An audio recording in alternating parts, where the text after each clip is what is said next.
Hi, it's Congresswoman Jan Schakowsky, and I'm back with my plans and pans. So, this was a very important week in the House of Representatives. What the Republicans decided to do was to pass a bill that the Democrats, all of whom oppose their bill, that we call the Default on America Act. In other words, what they want to do as the price for paying the debts of the United States of America, they want to cut things that are going to hurt most Americans. So I went down to the floor of the House carrying my handy personal copy of the Constitution, a little frayed, to say that the Constitution is very clear that there is an obligation, a must, to pay those bills. We cannot default on the faith and credit of the United States of America. This is really not negotiable. And of course, in most cases, it's just happened almost automatically, like 3 times in the Trump administration, without any kind of a hullabaloo. The debt ceiling was raised. At the very same time, you may remember that Donald Trump gave a $2 trillion tax cut to the wealthiest Americans. The result of actually threatening default would be to set the economy into total tailspin. It would affect everything for everyone and all of the financial situation in the United States of America. Can't do it. I just wanted to point out to you some of the things that would be cut, because there's about a 22% decrease in funding for things that are so important. Things like veterans' health benefits. Can you imagine a 22% cut, which means that literally millions of veterans will be impacted. It would cause 125 air traffic towers to close right at the beginning of the traveling season. 1.5 million women, infants, and children would lose their nutrition programs. 200,000 fewer children would have access to Head Start programs, and 100,000 children would not have childcare. And finally, just as an example, because I could go on and on, there are actually pages and pages of the cuts. 1 million Americans would lose access to mental health services at a time, where there's really a mental health crisis right now in our country. All of the Democrats and 4 Republicans voted against that legislation. I do want to point out that the 4 who voted against it felt that the cuts didn't go far enough. Just saying. Along with several other women in the House of Representatives, I walked over to the United States Senate, where there was a vote on the Equal Rights Amendment, which, as you know, equal rights for women has not made it into the Constitution of the United States of America in all of our existence. And so we were there to see what the vote was going to be. As you also well know, the filibuster means that they would have needed 60 votes in the United States Senate. So it still hasn't happened, although the bill can be called up again anytime. We will continue that fight. I went down to Springfield in the 1980s with a lot of women who were asking for the state of Illinois to ratify. It was almost like arm-to-arm combat, because there were opponents that were there, lots of women as well, who did not want to see the passage. And at the end of that day, we lost by 1 vote. At that time in the 1980s, there were not enough states that had ratified the Equal Rights Amendment. Now that Illinois has, and the requisite number of other states have, we need to extend the date so that ratification can go through. This is a fight that we need to continue, because the evidence of the inequality of women is out there every single day. We know that we still don't really have full equal pay for equal work in the United States. I had a bill that unfortunately didn't pass called the pink tax, because we know that women's products, even girls' products, children's products, if they're pink, often are more costly. The city of New York has actually eliminated that discrepancy and passed a pink tax. Women often pay more for health insurance. We tried to correct it mostly in the Affordable Care Act, that saying that being a woman should not be a pre-existing condition, but it still happens. We know that Title IX, that is to protect women and girls in sports and education, could be enforced much stronger if we had the Equal Rights Amendment, and we know that pregnancy discrimination still exists. So it could make a tangible difference to pass the Equal Rights Amendment, and we should get going to do that. In my subcommittee, in the Energy and Commerce Committee, there was a hearing on privacy legislation.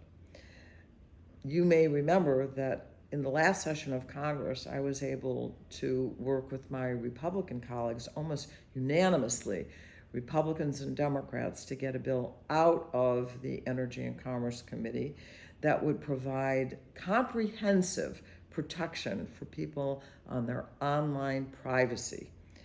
And we're still working on that. But the hearing was to say, well, there are some aspects of privacy that are covered. For example, there is a law called HIPAA, you may know what that means, that says that hospitals and doctors cannot share your information.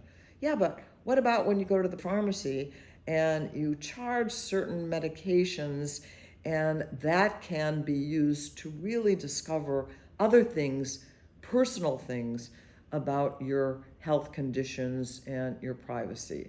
You know your bank can't share information about you, this private personal information. But what about when you make purchases online and they can find out how you're spending your money? They can sell information to data brokers so that you can be harassed to buy all kinds of things. So your economic privacy is really not fully protected. And then it comes to children. We know that now tablets are often part of schooling. Children are exploited online. So we do not have enough protections for children. And we can't just do it sector by sector. We need to have comprehensive legislation, and that is what every single one of our witnesses was saying. It's simply not enough. So I'm hoping that we can quickly, the United States is far behind, move forward with the legislation that we had introduced and passed in the committee, and get it through the Congress and get it to protect you. I had a very important meeting with Charlie Baker, who is the president of the NCAA, the National Collegiate Athletic Association. Charlie Baker, for 8 years, was the governor, the Republican governor of Massachusetts, very, very popular in Massachusetts. And we talked about the rights of athletes. It was also kind of amusing because we also spent a good time talking about Ted Lasso, and those of you who watch it, and the tension that his team in the United Kingdom is going through right now. And he said that there is a lot of even depression among athletes too that they're trying to address. I was surprised, I have to admit, to see on my calendar that there was a meeting with Paris Hilton. Do you remember Paris Hilton? She was kind of a celebrity. Paris Hilton was sent to a facility for troubled girls when she was a teenager. She spent 2 years there. In that time, there was a lot of abuse. She was drugged, she was punished, and there was sexual abuse as well. Paris Hilton is working on legislation called the Stop Institutional Child Abuse Act. She told me that now she was really dedicating her time to doing that, and she wrote a book, Paris Hilton, the memoir, where she tells all about it. It is one of two books that I got yesterday, which is kind of interesting. It's Paris Hilton and also Sister Jean, two women who are certainly engaged in the world. You know, Sister Jean is the biggest fan at Loyola University for the basketball players. She knows every single move that takes place. The name of her book is Wake Up with Purpose. She is about doing good work, good deeds, being happy. And so I got two signed books, which I'm very happy to have. I also had a meeting at the Broadway Armory in Chicago, and because of the community funds that I'm able to help distribute, I have been able to give to them $2 million for the Broadway Armory to, for the first time, have a pool. This is very important because it will teach adults and kids how to swim. So I'm very happy that I was able to provide that money. And finally, I want to tell you that I participated in a press conference advocating one fair wage for restaurant workers. They are paid sometimes just a tip wage, and we want to make sure that there's just one fair wage. And in addition, they are asked to pay for their own training on safe practices in restaurants. And it turns out that the Restaurant Association actually takes that money that those workers are paying, and we found out that they are using that money to lobby against one fair wage. Now, the Restaurant Association is a not-for-profit organization, and I want the IRS to look into the fact that they are taking this money, workers' money, to pay for this training and using it against them.